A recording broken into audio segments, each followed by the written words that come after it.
So I just want to thank everyone today for joining us for this first episode of What Matters.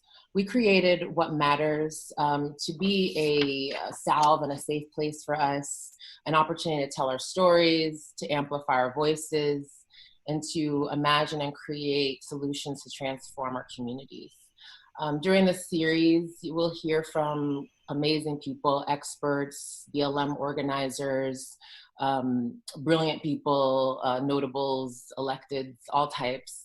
Today, we're joined by one such brilliant person, Marc Hill. You know him from BET, from CNN, and as professor at Temple University. Thanks so much, Marc, for joining us. Today, we're going to have a conversation about this COVID moment, about how it's affecting us in our communities, and about a lot of the messages that we're hearing and how to decipher between misinformation and disinformation, and just kind of just talk and react to what we're seeing right now in the media, and no better person to have that conversation with than you. So thanks again for joining us for this first episode of What Matters. And just first, how are you doing? How's your family doing during this time? Thank you. I'm excited to be here, and of course I admire the work that you do and that so many others do to keep Black freedom at the forefront. I'm okay. You know, it's a tough time. Things are tougher than I could have ever imagined they would be even 60 days ago.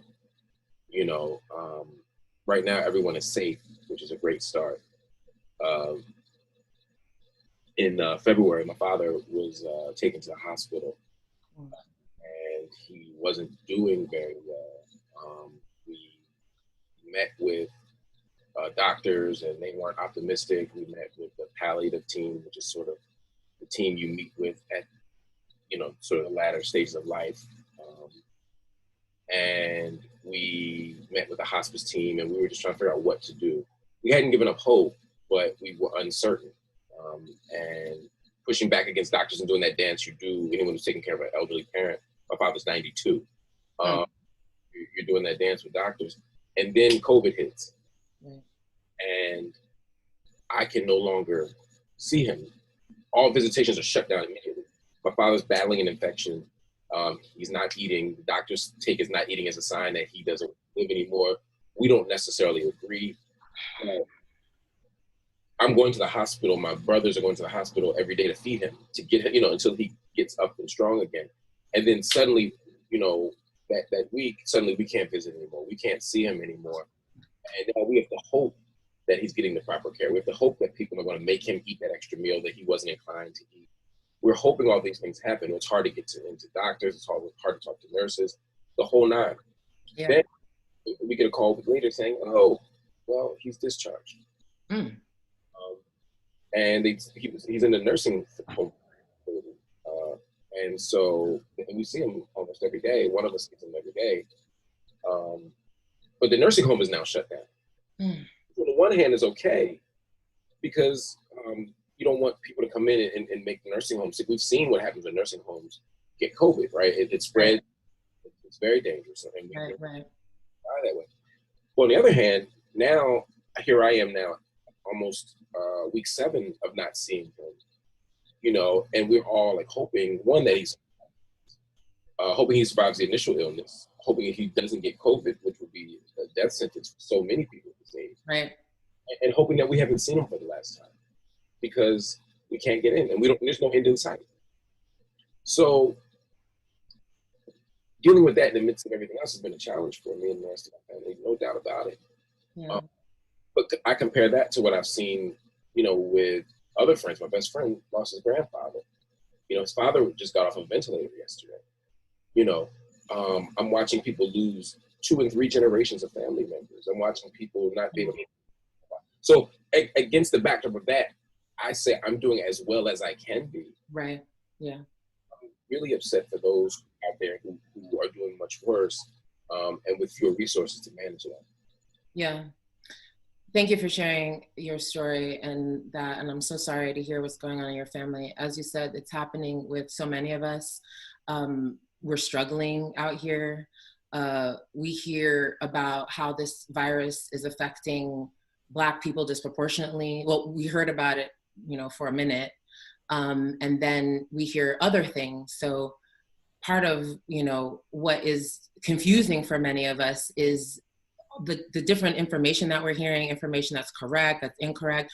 When we're struggling, we're looking for resources. We want to tell our story. We need people to understand what's happening in our communities, to ourselves, to our families, and our lives.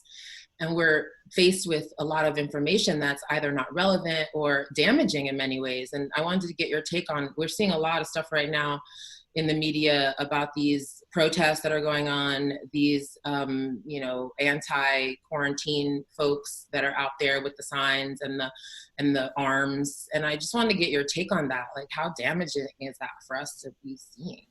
Yeah, I think there's two streams here. There's, of course, misinformation and bad information, right?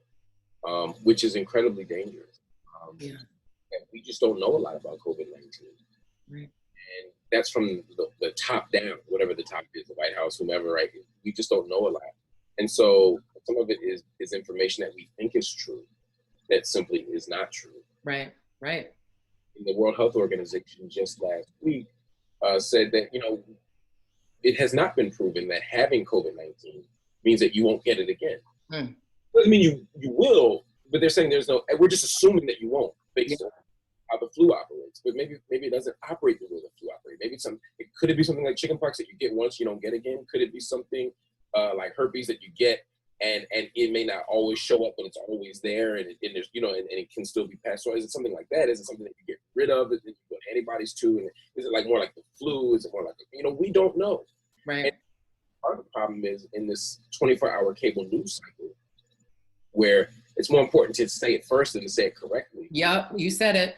That's a very dangerous thing. And so everybody's rushing out to get information out. And so that's dangerous. And people just start saying things that aren't necessarily true. And it's extreme danger to people. We don't know how long this stuff stays in the air exactly. We don't know how long it stays on surfaces exactly. We don't know. The idea of saying, well, after 14 days, I'll be good. We're seeing that contradicted by folk who a month later are still sick or who are still passing it to folk. We've seen people do 2 rounds of COVID. And now, again, there's doubts about whether or not they ever got rid of it. I mean, we don't know. I think the biggest thing we can come away with is we don't know a lot. And we have to move past this place of certainty and say, look, we don't know everything we need to know. And because we don't know everything we need to know, we can't continue to make public policy right from a long term that's based on that. For example, this idea of herd immunity, the idea that, once we all get it, we'll be fine. Because once we all get it, we'll all be immune to it, or only small numbers of people will die from it or be seriously affected by it. It'll be like the flu. But herd immunity, again, is contingent on the fact that once we get it, we'll be okay. Yeah. So what is herd immunity? What's herd immunity? Describe that. Was that if people said, well, ultimately this won't go away. It's not like SARS and then it kind of just disappeared. Right.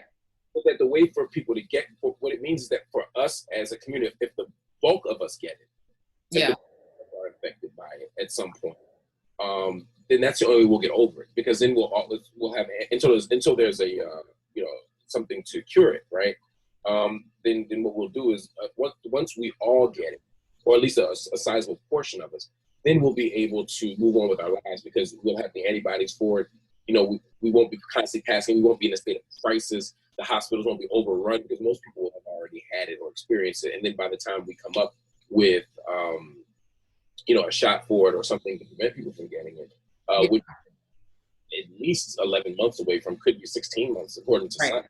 Yeah, that's what they're saying. And it's scary, though, to think about herd immunity and going down that road in the Black community in particular, because it affects us differently. So if we get this disease, many of us have underlying conditions that stem from health inequalities that have plagued us for decades upon decades. And so as a result, many of us don't have health care to be able to run into our doctor's office and feel, like we're being treated for whatever symptoms that we're experiencing. So it's hard to imagine a world in which herd immunity is the solution, because it's essentially putting us at risk. We live in multi-generational homes where our grandparents live with us and are around the kids. I mean, it's just, It's frightening to imagine us and our communities focusing on that as a solution. Right. I mean, any analysis we have of the situation, any solution we come up with has to take seriously issues of power. and relationships of power. You know, how does this affect poor people differently? How does this affect people in rural communities versus cities? How does this affect people in heavily populated cities versus, you know, less densely populated ones? I mean, all of these are questions we have to ask and answer, and the truth is we don't have a whole lot of answers yet. Because of that, again, I think we need to pause and not immediately rush to get things, quote unquote, back to normal, which is the phrase.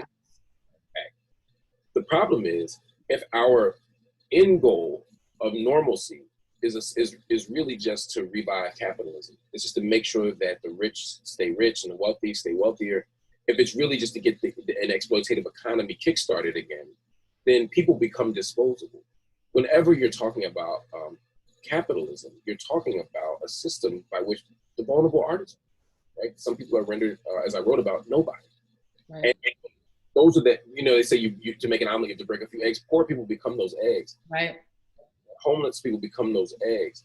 Immunocompromised people of many sorts become those eggs. And so we have to reimagine that. So it's about correcting misinformation. Right. Think about very strategically placed information that is designed to not merely, that isn't merely wrongheaded.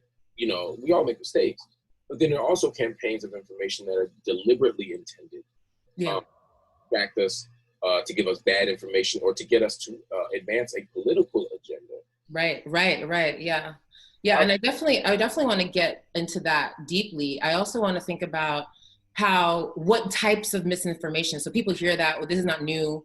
We heard about misinformation, disinformation, you know, with the impeachments, we heard about that. But people, you know, 85% of people are faced with misinformation and disinformation. We don't even know what it is or what it means. And I think about things like watching these mayors and governors who are opening up their cities that are, you know, against all scientific evidence, and they're being amplified on this national platform, and it's pirating messages to us. Or those protesters, like I said, those are pirating messages to us. Is that misinformation? Is that disinformation? Like, how do we navigate what we're seeing and really pertain it to our lives to help us to get the provisions and protections that we need to advocate for those to, you know? It's a little bit of both. I mean, you know, you're watching complete chaos at the national and often state and local levels. We've set a bar for leadership so low that, you know, Donald Trump obviously looks like he has no idea what he's doing. And then when someone shows even reasonably competent leadership, we act as if, you know, they're the next great statesman of America. You know, and because we set the bar so low, we have to raise that bar and ask different questions. Because to your point, you have people in places like Florida, Georgia, you know, talking about opening back up the state, or opening back up the city, or opening back up the region. And these are something, and they often will say things like, "I didn't know." And then they'll name something very specific about this illness that we've known for months. Right. For example, being asymptomatic and being able to carry it and being able to give, you know, these are things that you should know. This isn't new information. Right. I heard one of Trump's advisors talk about COVID-19 and say, you know, we know what we're doing. We've had 18 other versions of this. And it's like, well, no, COVID-19 isn't the 19th version of COVID. It stands for coronavirus disease 2019. But the fact that you're in a policy conversation, that you're in the mix talking about this stuff, and you don't know the most basic dimensions of this disease is scary.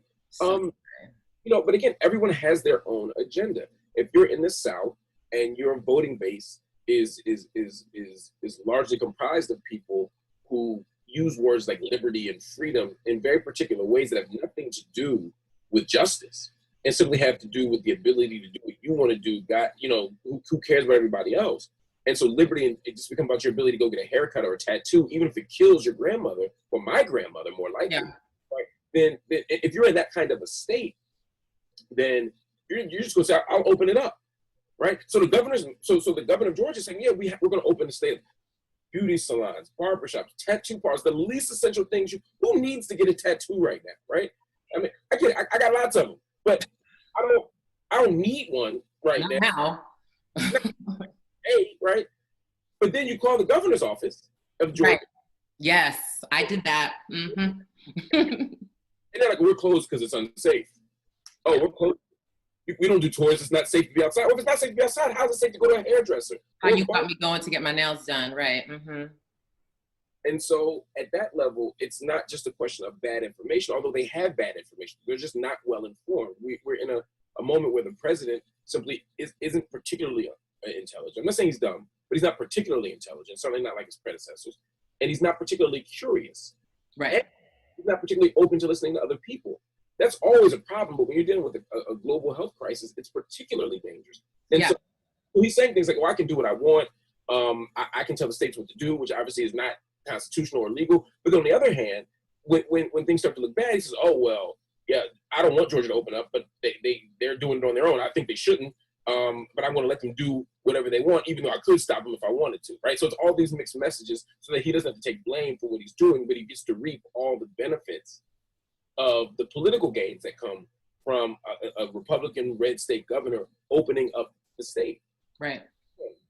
Yeah, it's very difficult for us to see all of these different messages and to navigate what's real and what isn't, and to see, when I see the protesters, it makes me feel like it's like everybody, it's anybody who voted for Trump, when in fact it's a handful of people, it's militants, it's white supremacists, it's anti-vaxxers, it's people who are fringe, you know, that's what we're seeing. We're seeing all that trumped up, and not, no pun intended, and it's really being this, and it's confusing. It's just like, how am I supposed to feel? And so, and it's very difficult. And we also hear about, you know, folks on social media, and they're literally seeing ads and trolls and international agents creating advertisements and messaging that are just straight lies.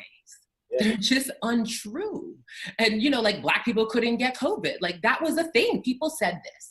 Right, and it's like, you know, when our social platforms are, when watch groups and advocacy groups flag these things, and when our social platforms don't correct what these mistakes or these lies that are being told to us, you know, after fact checking, when that doesn't happen, and we walk around carrying these mixed messages or wrong messages, what do we do? You know, how do we navigate that? Where do we go? How do we navigate the message that we receive to, in this moment where, as you said, it is dire, it is critical, it is not a joke, where we need the truth? How do we find it, and where do we go, and what can others do to make sure that we're getting the right messages? It's a great question, and part of it comes down to first acknowledging that this is deliberate, some of this, right? That this is people who have bad information. Again, we all made suggestions or ran with information we got that may have been not 100% at a given moment, right? And new information is coming out every day. Like I said, the World Health Organization just made this declaration a few days ago. And so when you get new information, you use it. That's okay. But everybody doesn't operate in good faith. Right. So when we begin to see people keep saying, oh, this is just the flu, even after every major health official said, this ain't the flu. Right. And you start to see people who are prominently positioned in social media say, oh, it's still just the flu. Or you watch certain news networks continue to say, oh, it's just the flu. Now you have to ask yourself, what is their investment in minimizing this crisis, or pretending that they never minimize this crisis? Mm-hmm. Mm-hmm. Not necessarily about a global conspiracy. I don't think it's always that deep, but it's just as complicated and just as dangerous. Oftentimes people are just advancing their political interests. And Donald Trump has a stake in saying that this isn't anything more than a normal thing, right? That's what he had. He had an investment in that in January and February. And so, because Fox News often operates as his mouthpiece, there is then an advantage for them to make, right? And then where that becomes unsustainable because everybody's dying, right, or getting sick, or know someone who's sick or dying, right? Now all of a sudden we have to pivot and say, oh, we never said that. We've been on it from day one. And so those types of things are, so once we understand that everybody's not operating in good faith, then we can start to analyze this differently. So when you look on the internet and you hear someone say, oh, Black people can't get COVID. You know, and we all, you know, traffic in spaces, meaning that is to say we all are on platforms where we hear this stuff. Right. At the decisions about whether we believe it or not. And some of us, we know it's not true. Some of us made some jokes. I ain't seen no black people get it yet. I'm African, ain't got it yet. You know, I sort of made a joke like that at first, and I feel bad about it because I was like, obviously I was joking, but I see how that can be dangerous, right? And so those types of campaigns aren't just a random person talking shit, right? This is sometimes the people who deliberately want black people to think they don't get it. If there are people having white nationalist marches, if there are people who on this very day are leading marches against gay people, against black people, against Jewish people, against women, against trans folk, like if that's the case, then we can't assume that there's also not an internet campaign to match the street campaign, you know, that is intended to turn resources away or turn the people themselves away from those resources. And so we have to be mindful of that. What does that mean? It means that we have to use our voices, those of us who are platformed and have prominent positions, whether it's on TV, whether it's in podcasts, whether it's in social media, we have to use it. Some people say, why are all these celebrities coming out and saying they got COVID? Are they just trying to get attention? I would say no. I actually appreciate it. And then again, that's not to say there's not a cynical read to this and that some people did want attention. But I appreciate it when people stood up and said they had COVID. When Idris Elba, you know, who is a marker of health and masculinity and virility and desire, people love them some Idris Elba, right? We do. Right. and I be hating, but you know, but like when seriously, when he says he has coronavirus, now black people are like, oh shit. Right. That is a great point. You know, that image of that man who you think is impervious to anything, if he can get it. Right. So now it's normalized, right? So you don't have to be just old. You don't have to be an infant. You don't have to be in bad shape. And you don't have to be non-black or a person of color, right? You can get it. So even that, and so you got him doing, you got a couple other folk doing it, right? Right. You know, when we see those stories, right? When I hear that Scarface is still fighting, you know what I mean? That matters, you know? And so here in Philadelphia, a prominent pastor, Alan Waller, who pastors a mega church, does a lot of work in the community, modeled getting tested for his congregation. Wow, that's amazing. And it turns out he tested positive. He doesn't have any symptoms, but he tested positive. Again, that mattered, right? One, you need to do it. Let people know that that you can be asymptomatic and still get it. That's not some myth, because people are trying to make it sound like it's some myth. Right. All these things matter. So modeling, also pushing back against bad information with good information. Right. And that's super important. So when I'm on social media, I make sure to keep posting and retweeting that WHO article, that World Health Organization article, because I don't want people to just assume that because they've had it that they'll be okay. Right. Or that because they know someone who's had it, they can just go over there and hang with them. We don't know. I'm just saying we don't know, and it's okay. And we have to establish what we know and what we don't know. Disputing, because lately I've been disputing and pushing back against certain public figures or quasi-public figures who are attempting to, you know, advance, again, this flu argument, or it's no big deal, let's get the economy started, you know, a chance of dying in a car accident or a fire, all this dumb stuff that doesn't make any sense. I push back against that because people put a trust in us as leaders, and we have to push back against bad information or else we're complicit. Right. You know, and then it's okay to just say, I don't know. You know, to wait until you have something to say it. You know, I'm not a doctor. I'm not an epidemiologist. I'm not a scientist. I don't do this for a living. And so any information, all I can do as a researcher is get the best information that we have access to and distribute it to the people who need it the most. And if we do that, we can get somewhere. Just to pivot a little bit, because I think you raised something else that I think is important that I'm so glad you brought up, which is the structural stuff. Right. You know, we got to have a conversation and engage in thoughtful action with regard to the structural stuff, because even when you get past the information question, there's still this question of how do we end up in this circumstance, and how most vulnerable people once again end up in the most vulnerable circumstances, because we keep talking about Corona, as America loves to do, in this race-neutral, colorblind, absent class analysis fashion. And so we say things like, this is the great equalizer. No, it's not. HIV/AIDS wasn't the great equalizer. 9/11 wasn't the great equalizer. None of these things are the great equalizer. Tragedies happen to everybody. Right. But we are differently impacted, right? 9/11 was an extraordinary tragedy to everybody. But the Patriot Act had a different impact on Muslims and on Arabs and on Desi folk and on Sikh brothers and sisters. I mean, it had a different impact. Again, everyone was impacted by this awful tragedy, but there was a different impact. HIV affects everybody. But every piece of evidence and data shows that urban areas, black men in particular in certain areas had a higher infection rate. Urban areas had a higher infection rate than rural areas at one point. I mean, there are all these kinds of subgroups that we have to look at and say, wait a minute. And when we look at Corona, yes, we all can get it on the same subway, but who has access to the resources? Who has access? I mean, even the idea of quarantining that's a rich idea. Self-isolate. Yeah, it is. I mean, I'm lucky enough to self-isolate. I was in I live in Brooklyn and Philly. And I was in my place in Brooklyn, you know, writing and trying to do some stuff, some real privileged stuff to be able to do. And I saw how crazy Brooklyn was. And I was like, yo, I'm getting out of Brooklyn. I jumped on the train to Philly and came to my house in Philly and ain't been back to Brooklyn since. That's a privilege. Yeah. I can fill up my refrigerator and not have to go outside except minimum, right? Yeah. Classes online as a professor at Temple University. That's a privilege. And it's important in this moment to take a minute to peel the onion. So we hear these things like, you know, all the things that you just named. Black folks were at higher incidence of HIV. Black folks are getting COVID at disproportionately high numbers, at 2 and 3 times our population share because of underlying conditions. And we talk about, you know, obesity and cardiovascular disease and all these things that we blame ourselves for.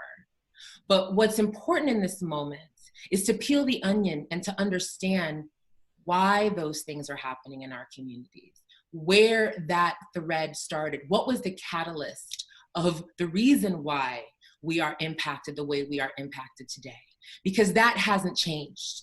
And if we go back to business as usual, like you said, if we go back to business as usual, we will have the same outcome. This will happen again. This is not a surprise that a pandemic would impact our community the most. That is not a surprise because of what we have known and have fought for decades. This is just showcasing that, amplifying that, exacerbating that. So we can't just listen to it and just blame ourselves and figure, oh, well, maybe if we just, you know, maybe if my sugar, maybe if I don't eat drink that tea, it's real sweet. Like, it's not as simple as that. We need to peel the onion. Oh, it's never that simple, you know? Right.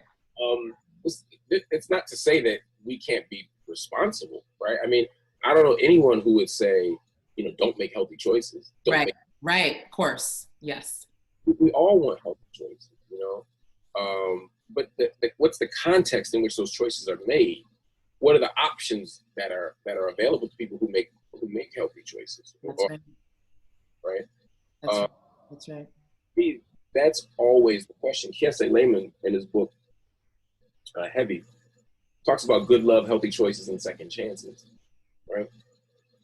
You need all three. Right. Well, right? Because good love is not just at the individual level in terms of the romantic or the sexual or the erotic, but also in terms of self-love, but also in terms of love in terms of justice, love from the state, right? Folks say justice is what love looks like in public, right? So that kind of love I'm talking about, right? If you don't have access to fairness and justice, then it's very hard to be successful, right? Healthy choices, right? Everybody should make a healthy choice, but it's much easier for me to get food if I live near a resource for food, right? If I don't live in a food insecure space, right? So you talk about my pre-existing condition. Well, I have a pre-existing condition because I live in a food desert. Mm-hmm. Mm-hmm. And I have a living wage, and I just don't have the resources to make these choices. But I can still make better choices. Again, it doesn't mean this isn't a narrative that somehow poor people and economically vulnerable people are just, they have to give up. It's a fait accompli, and they have no agency. No one's making that claim. Of course, you can always make a better choice, mm-hmm. But information that comes with political education, that comes with resources, it comes with an ethic of care from the state and from each other. No doubt about that. And then second chances, right? We all fuck up, right? We all make the bad choice. We all eat the wrong thing. We all do something illegal. We all do something wrong. The question is, do we have a safety net? Yeah. And unfortunately, for poor people, we don't have the safety net So let's shift that framework to this question of corona, right? The first thing is when you talk about, again, this good love framework, not just talking about good love at the level of the personal, but at the level of institutions, right? Go to the hospital, we don't get the same response, right? It's harder for us to get access to prevent. And when we go to the emergency room, we have to have a pain level at 10 to get the same medicines white folk at 5. Black women consistently don't get access to pain meds, to antidepressants, to all these things, because this idea, which is, again, informed by histories of white supremacy and institutional racism, that Black women can just handle more. Oh, yes, I've heard that at the doctor's office. Oh, you're okay. You've dealt with it already. Yeah. Exactly. You know better than anybody. So in that context, it's hard to deal with pre-existing conditions, right? But also, you know, what about obesity? What about high blood pressure? What about all these things? Again, where is the conversation about access to healthy food? Where is the conversation about community gardens, about subsidies, right? About rent control, the housing question. Because if housing continues to escalate, then I won't have access. And again, my place in Brooklyn has plenty of healthy food options. But, you know, I live in Fort Greene. In Fort Greene, the housing prices in Fort Greene have gone up 10 times over the last 20 years, probably more than that. And so, yeah, now there's a fresh grocer and a Whole Foods, which costs a whole check, and there's a community garden, there's this and there's that. But the people who needed it the most back then, who were going to Albee Square Mall, can't get in it anymore. And then when I get to Brownsville, you know, I keep going further east New York, I can't find those things anymore. And so not getting people access to those things, or they come at a price so steep that you can't afford to pay your rent and get healthy food options. And you can't pay your rent in these neighborhoods because there's no living wage. People are still making $7,000 to $8,000 an hour, even though rent's going up 10 times. So these are the factors that make pre-existing conditions tougher. Yeah, it's very simplistic to say, tell Black people stop eating that extra piece of fried chicken, or tell Black people to not eat that extra slice of peach cobbler. I mean, yeah, there might be some value in not eating the extra slice of peach cobbler, but that can't be the story. No. And that's what we want in this moment. We want to pivot to the conversation. We want to have that conversation. If we don't take this moment where we are told these things and we see these things and the haphazard data that we're receiving trickled in now and again is telling us these things, if we don't take this moment to address the bigger issue and advocate for the provisions and the protections that we need in this moment, we can't see it go back to the way it was. I mean, that's just the bottom line. It's enough. It's enough. And now we're dying again for something else, for another reason. Enough. Anyway, I wanted to also talk to you a bit about what are your thoughts around how this misinformation and disinformation is going to impact the election? So we're having an election. It's happening. It is the first week of November, first Tuesday, as it always is. It's constitutional. And so we have to vote in this new COVID moment. What are your thoughts about it? Yeah, you know, I've always said we shouldn't romanticize or fetishize voting. It's not magical. It doesn't solve all of our problems, but it is a tactic. It's not the strategy, but it's a tactic, right? It's part of a broader strategy. And the stakes are so high right now. And we cannot afford to sit out an election, right? We never can afford to sit out an election. Right. So we have to make different strategic choices in each election on what we want to do. But using our voice at this moment is so critical. One of the things, and take the White House off the table just for a moment, not because it doesn't matter, because it's not the only thing that matters. Right here in the city, in my city, Philadelphia, but in lots of cities, determinations are being made on whether to open up or close the city right now. And by the way, the reason I keep using that in quotes is because this idea of cities exist whether capitalism is happening or not, whether businesses are open or not. And the idea of framing it as closing the city sounds as if it's something pejorative or negative happening, and opening the city somehow, again, it appeals to this very thin, narrow, immature notion of liberty, right? I'm going to open things up. All you're doing is opening up a petri dish, right? So I don't use the language opening and closing, but the idea of what to do with the city, how to manage public works, how to manage public accommodations, how to navigate all these things are being determined by mayors. They're being determined by governors. You know, the bill passing through these bills about whether to give funding to small businesses, for example, in a state. This happens in state housing. And so if we're going to pay attention to these elections, we have to pay attention to the fact that over the last 3 decades, really 4 decades now, Republicans have masterfully taken over state housing because we don't pay attention sometimes in off-year elections. And I don't mean Black people, I just mean the electorate writ large. A lot of times we only think about the presidential elections, the Super Bowl, and so all these other years, we're letting people win city council seats and state house seats that then turn into bills and form other, that in ordinances that prevent transibs from being able to access bathrooms or prevent folk from being able to get computers in their schools or prevent the public library from being open or whatever the thing might be. And at this moment, we've seen so much evidence of that in this moment, in this pandemic moment, of how states are using their power in ways that have been plotted out for decades. They didn't plan on a pandemic, but they knew that if they continued to build state power, they could control courts, they could control laws. And it's playing out right now in a way that they probably couldn't have anticipated. No one could plan on COVID-19, but what they could plan was moments where they could wield power. And then we get to the White House. Donald Trump, right, probably the worst president this nation has ever seen. Even if you take partisanship off the table, because I can make an argument for Reagan having the worst impact on the vulnerable in terms of the ways he shrunk the government, the ways he expanded the military industrial complex. But in terms of actual statesmanship and leadership, this is the worst thing we've ever seen. On top of that, you have Trump, again, advancing policies that are of extraordinary detriment to us. Yes. So with that in mind, we need to launch a principled and pragmatic campaign against Donald Trump. Yes. Getting Donald Trump out of office has to be the biggest goal we have right now. Yes. Yes.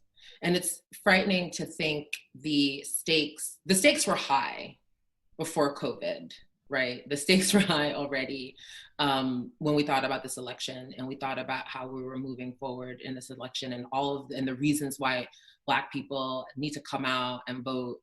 The stakes were already high.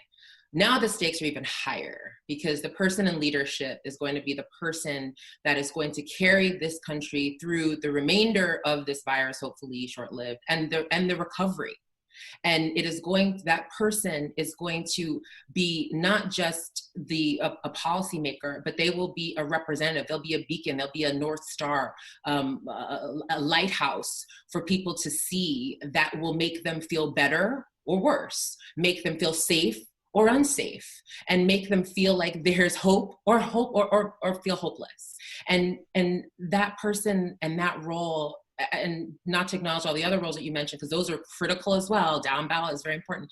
It is key to in our future to get that right. It's scary because of our quarantining. It's scary because we hear Fauci and others talk about how there'll be a second wave in the fall. And thinking about how we're actually going to do it, not even the who, but the how.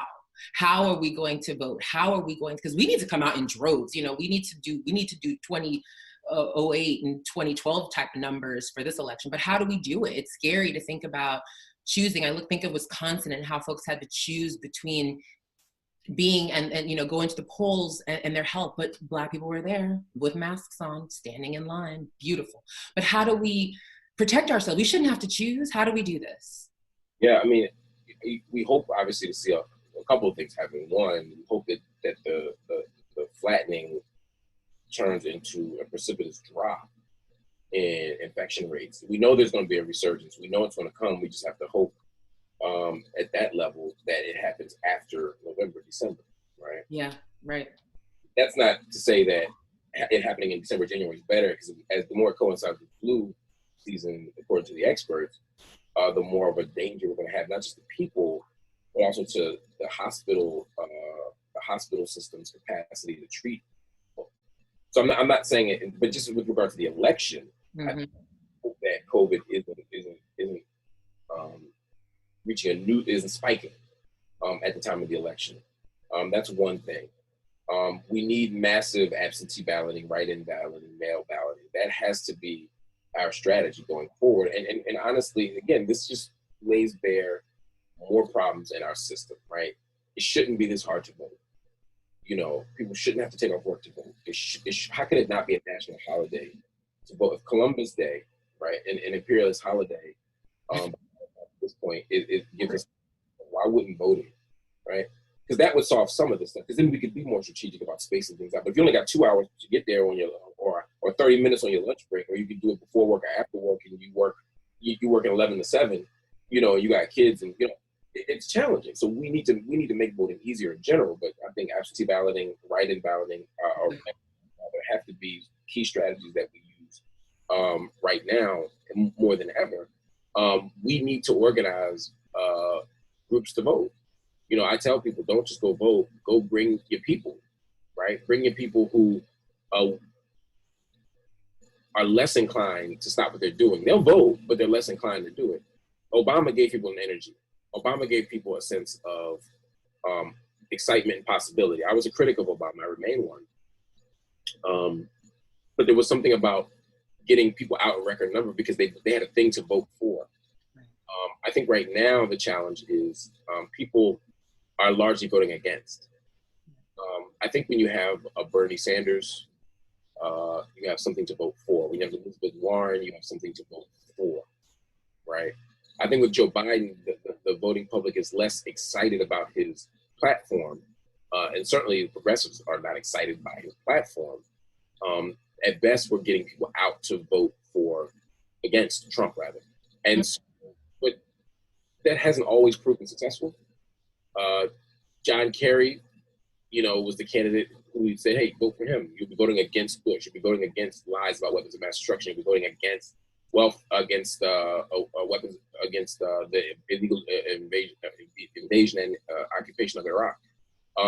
You'll be voting against really bad stuff. And that doesn't always get people out. People need something to vote for. So I think what we need to do is let people look, the house is on fire. We got to put this thing out, i.e. we got to vote against Trump.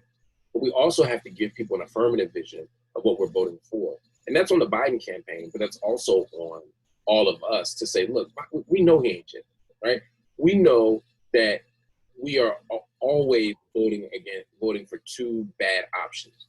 You know what I mean? But in this moment, not all moments, but in this moment, as Baldwin told us, you know, we might just be using this process as a means of buying time. Right. Yeah. Die. Yeah. You know, makes sense. I think and also to realize that when casting your vote is not the end of the story. It's not end game. You have to hold your policymakers and your electeds accountable after they're in office. Once they're in office, you have to hold them accountable for what they promise. You have to show them what is necessary. This is the way we can transform our communities. We have voices, we're important. We know what's going on. We can tell our electeds, we can make sure that folks know what is necessary in our communities and hold them accountable for it. That's key. Hold them accountable. But thank you so much, Marc. This has been an incredible conversation. Thank you. I can't thank you enough for being the first guest for What Matters. It's just been a phenomenal opportunity to talk to you, and hopefully we'll have more conversations going forward. Thanks again. My name is Kylie Scales. I'm the Managing Director of Black Lives Matter Global Network Foundation, and this was What Matters. Thanks, Marc.